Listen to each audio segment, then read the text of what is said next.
Hey everybody, I've got another video for you. It's the process of painting Egwene Al'Vere from the Wheel of Time, and I talk about how to take feedback as an artist. Welcome back, you guys. I am going to do a little chat here about receiving feedback and how to go about protecting our fragile artistic egos. As you can tell, I am in my car and I'm commuting right now.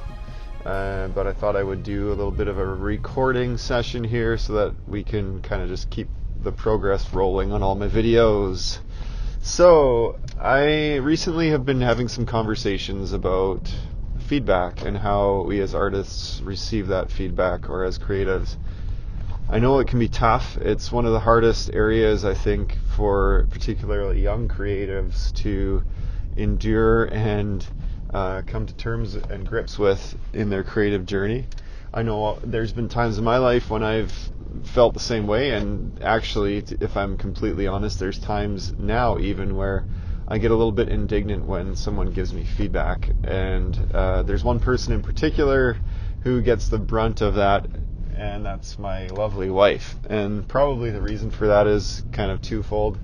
It's because she's my wife, and so usually the people that are closest to us are the ones that get the worst parts of us. So I don't always receive her feedback in the most positive way that I could. She does a great job with her own artwork. We met in college, and you'd think by now, some 20 years after meeting, that and having gone through college together and everything else, I'd be used to her giving me constructive feedback. But there's this part of me that kind of rails against it. And so the second component of that is just my own pride as a dude, a husband, I guess. Sometimes I feel like if she sees something wrong with my work, I feel less accomplished, or like she's not happy with me, and so my pride gets the better of me, and that's just an immaturity thing that I need to continue to develop and grow in. But yeah, that's a little bit of honest vulnerability there for you. But I know artists struggle with receiving feedback. Feedback comes in many different forms. And in this day and age, it's something that we often are dealing with from all kinds of different subjective and random channels, especially if we're putting our work up on social media. This arena of social media is wonderful because it gives us a direct connection to potential audiences that we wouldn't normally have a connection to. Gone are the days where an artist has to essentially go out into the world and present their work to a whole bunch of people. You can now distribute it to the masses instantaneously, and that's pretty cool. But it comes with a little bit of a cost, and that is just in that sort of volume of exposure comes the potential for a volume of feedback, and the feedback will come from all kinds of different channels, often unsolicited. But I would argue that if you're putting your stuff on social media, unless you're putting it on a platform where you can lock down comments, you are inviting criticism or critiques on your work.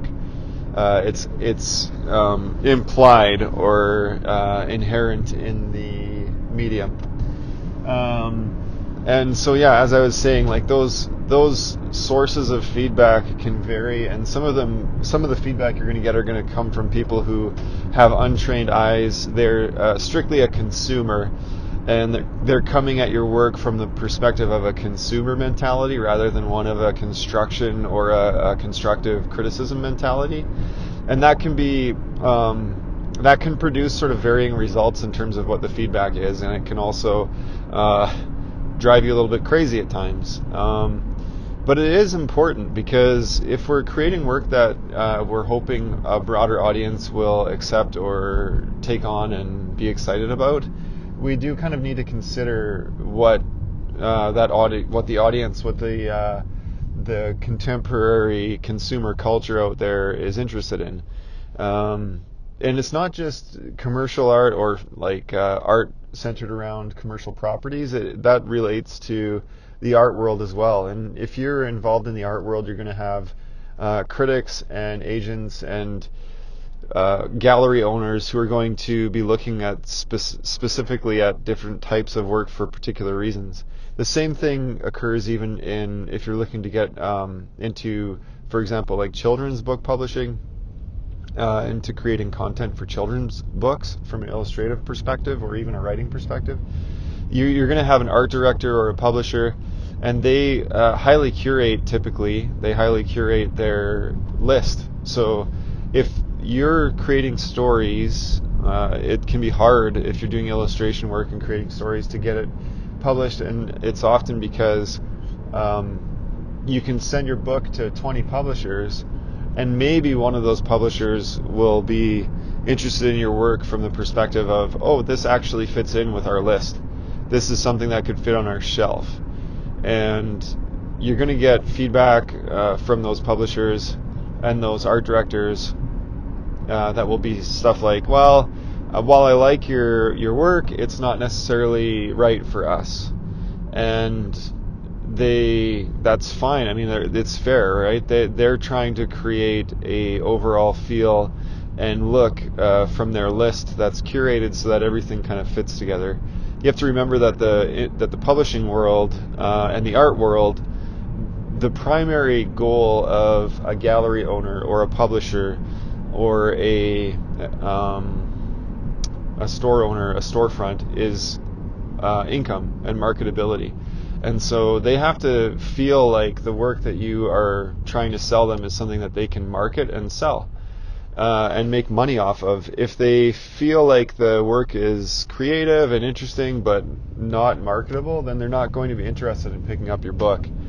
It's just not going to fly. And so we have to remember that as creatives, we often get so precious about our ideas, and we can often take feedback too much to heart, and it can become we can have an emotional response to what people are saying to us or what how they're approaching our work.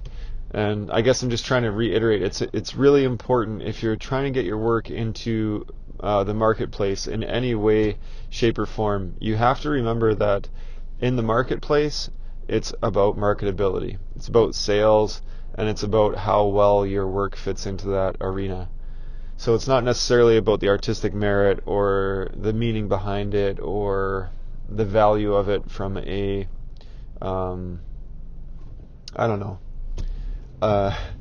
metaphysical, mystical art sort of sense where it's like, oh, this art really speaks to me. That doesn't really matter. I mean, maybe you're creating work that is highly marketable, and it also carries with it some deep meaning and some value in a soul sense, kind of like an emotional, spiritual sense, where the work has value and it impacts the world in a positive way. And so that's great. If you can do that and have it be marketable and make money off of it, then that's wonderful. Now, those are sort of like, that's in relationship to the marketplace. There's different types of feedback for different contexts as an artist. If you're an artist and you're strictly wanting to grow and get better at your craft, then I would say that you need to seek out feedback from people who are ahead of you in a technical sense. They're artists who have proven to create work that is of a level that you want to reach, that you want to get work towards. You're not necessarily going to get value out of feedback from a lay person or a consumer in that respect. So if you're wanting to get better, for example, at figure drawing or portraiture, it's more valuable to find a mentor type figure or an artist who's willing to look at your work and give you honest, constructive feedback. And in those scenarios, you need to find somebody. I hope you understand. You would find somebody that you can trust and whose work you really respect. And in that way, any feedback that they give you is pretty much guaranteed, I guess, to produce fruit or provide value back to you. So you're not just trying to, I guess, filter through nonsensical comments or comments that are out of non-contextual. So those are like the kind of, I guess, different types of feedback that we sometimes will receive and different reasons for receiving feedback on our work. Now, I think we really need to talk about how, as artists, we approach feedback. So if you are a part of a group of people with a mindset towards growth, which I know a lot of artists say they want to get better and improve, then you need to be able to take criticism in a mature and respectable way. So sometimes you're not going to agree with feedback. What I would recommend and what I suggest to people is that they try really hard to sort of divorce their emotions from the situation. So if somebody's giving you feedback, we really need to try and just take the feedback, listen really intently to what's being said, and then sort of go back to the piece with all of that feedback in tow, and then evaluate from our perspective, does the feedback have merit? Do I agree with this person's evaluation of my work? Do I agree with some of their comments and suggestions? And oftentimes what I think you'll find is once you get past the emotions of sort of like this sense of rejection and hurt and inadequacy and fear that someone is not appreciating this hard work that you've put into this art piece, you will probably see past all of that the comments and the feedback that people have given you does tend to have value and merit and can be a catalyst and a tool for you to use in order to improve an individual piece of work and over time improve your own capacity to create work that is more in line with what you're hoping to create. So I think it's very valuable to divorce yourself from the emotional side of receiving feedback and just try to take that feedback in. You'll probably end up taking maybe half of the feedback. If you have a feedback session and there's more than 50% of it that you end up assimilating into your work and into your process, I think that's really great.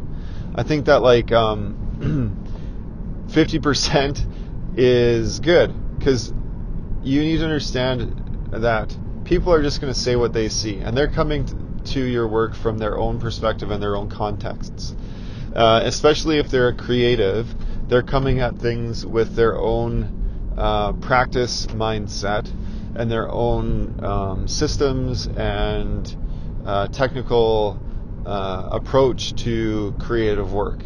So they might have some suggestions about stuff that just doesn't fit with the way that you work or what you're trying to achieve, because we don't all work the same way.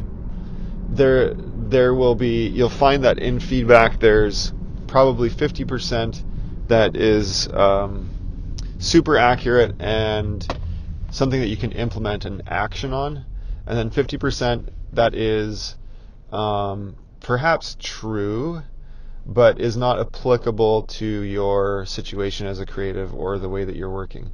And so you have to sort of you have to learn the skill of disseminating that information and deciding what is valuable and what isn't. And it's a point of respect. If you're inviting people to give feedback to your work, it's a point of respect to listen and to just be humble and graciously receive the feedback. It doesn't mean that you have to implement all of it or even any of it if you don't want to, but the point is you've invited someone to provide that feedback to you. So you have to be you have to humble yourself to the point of being able to allow someone to speak very frankly about your work. And that can be hard because we tend to be emotional creatures, especially, I mean, all humans are, but especially artists. We tend to be emotional, and we tend to sometimes get very emotional about our work and getting attached to our work and our ideas, and I totally get that. So you have to grow in your maturity, and you have to let go of your own attachments to your work. I've been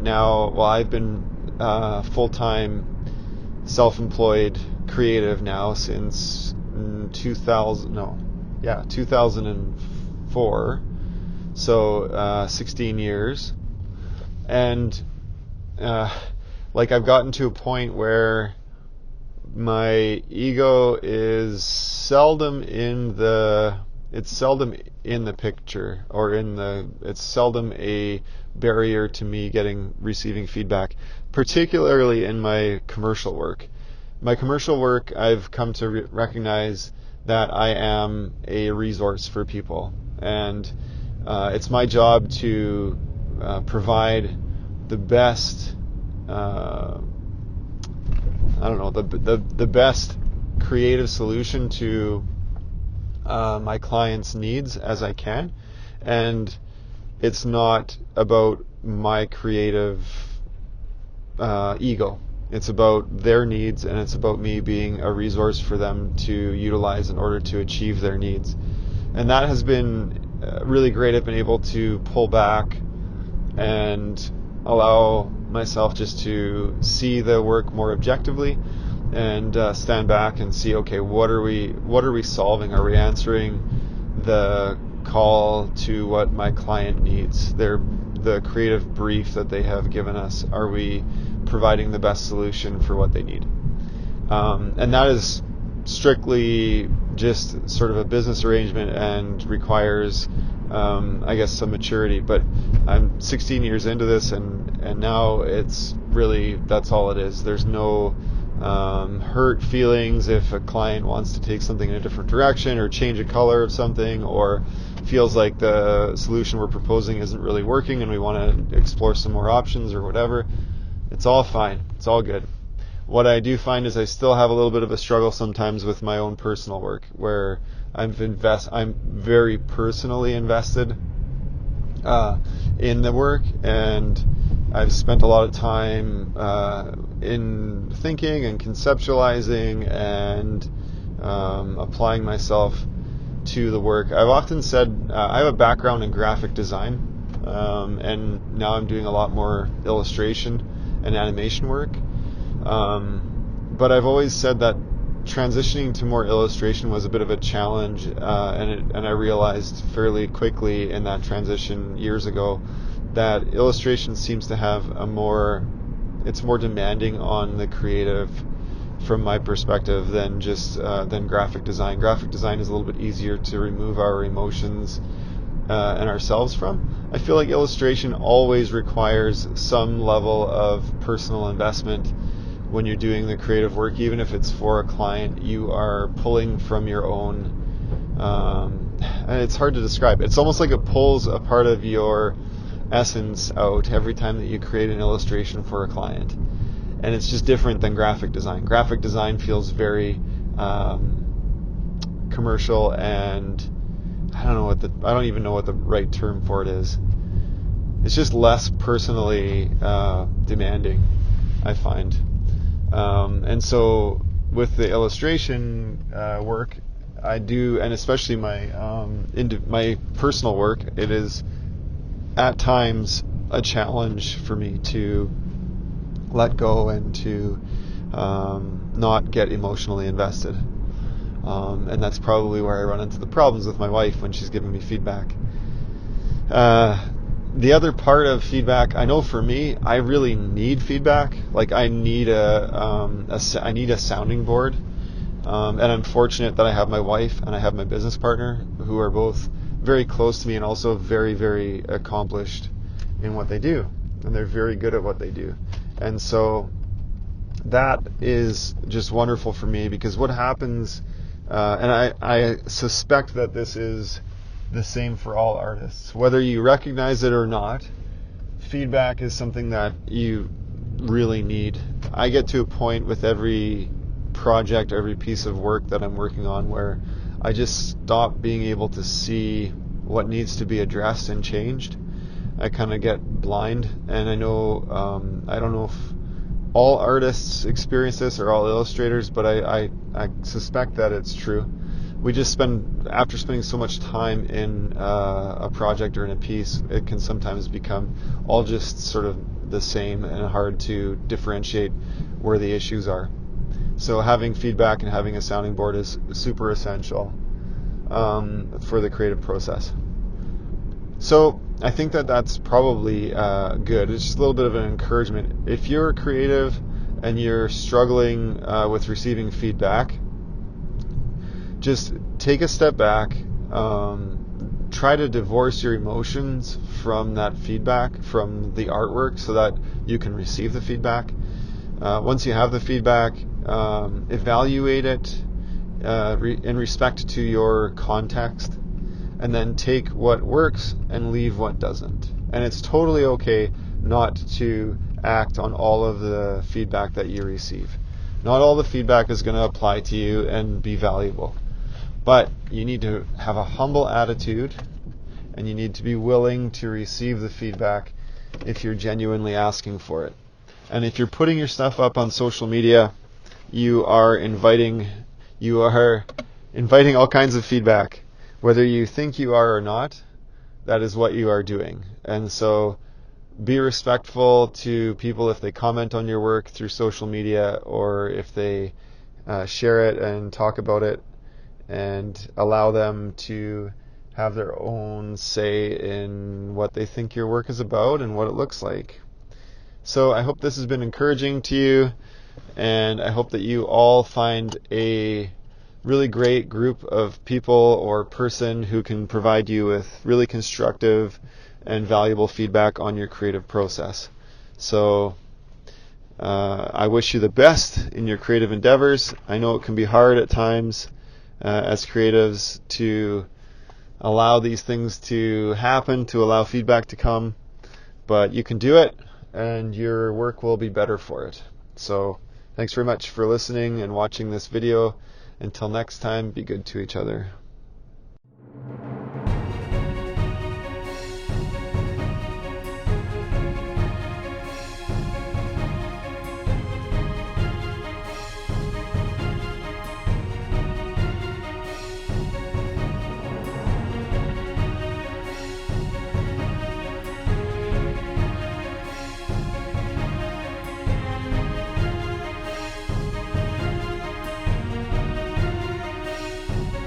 Thanks for watching this video. If you'd like to see more content, please click one of the videos on the screen. If you'd like to be notified when all my videos go up, please click the bell icon. And if you'd like to follow me on social medias, you can find me on patreon.com/Corey Lansdell. I'm at Corey Lansdell on Twitter and Instagram, and you can find me on Facebook as well. Until next time, you guys, be good to each other.